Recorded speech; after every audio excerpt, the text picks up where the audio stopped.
It's 1 o'clock. Good afternoon. I'm Christine Sheridan with 2NURFM Hunter News.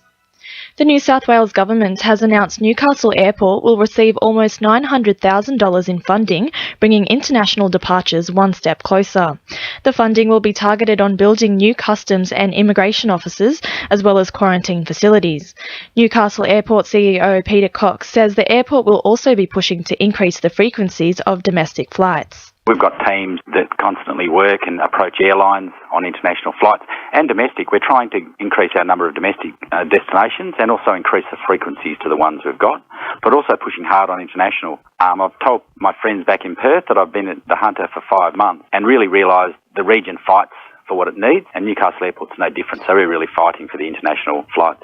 It's D-Day for Integra Coal as the Planning Assessment Commission meets in Singleton to consider the company's bid to allow mining areas currently protected by biodiversity offsets.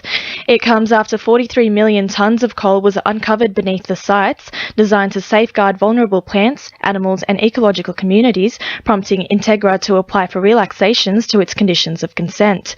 But Bev Smiles from Hunter Community Network says those on the critically endangered list comes before coal. It's an open public meeting. People are invited to attend at the youth centre in Singleton on the corner of Pitt and Bathurst Street. To have an important area of bushland in that part of the Hunter Valley that's already identified as being threatened with extinction, overturning a condition to protect that area is just not acceptable.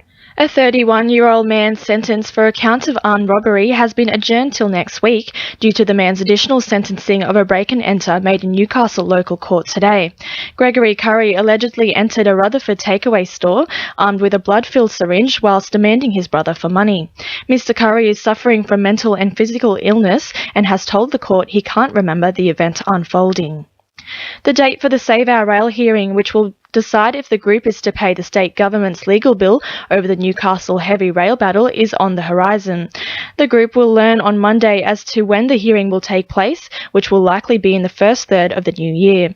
Save Our Rail President Joan Dawson says the city needs viable transport options. The issue has not gone away. There are court buildings almost completed in Newcastle and a new university campus, and absolutely no public transport direct to them. And this is a scandalous situation. It's a situation that won't go away in a hurry. There will still be a need for transport, public transport accessible for all to those areas. Hunter ratepayers can expect rates to rise with the state government now collecting the emergency service levies via council rates. The new arrangements will see rates on average rise by $160 per year.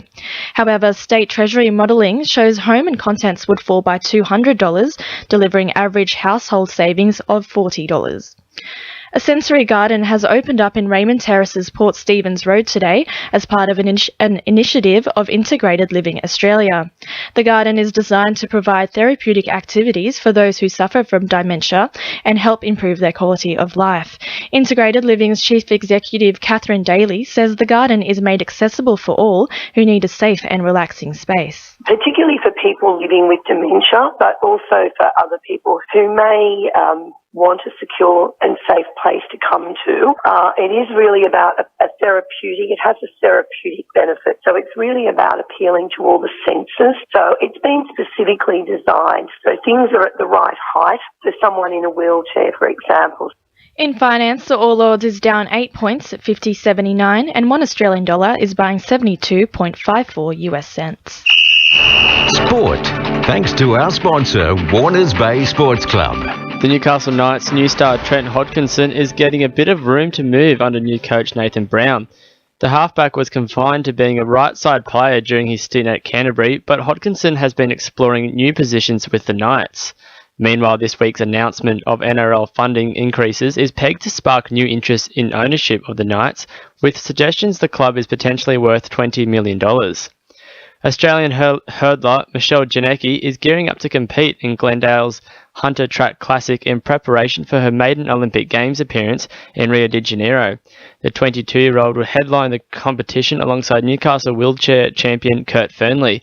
And in racing, Newcastle trainer Chris Lees is feeling confident ahead of tomorrow night's Hong Kong Cup, with Lucia Valentia set to start from barrier 5 in the $4 million race.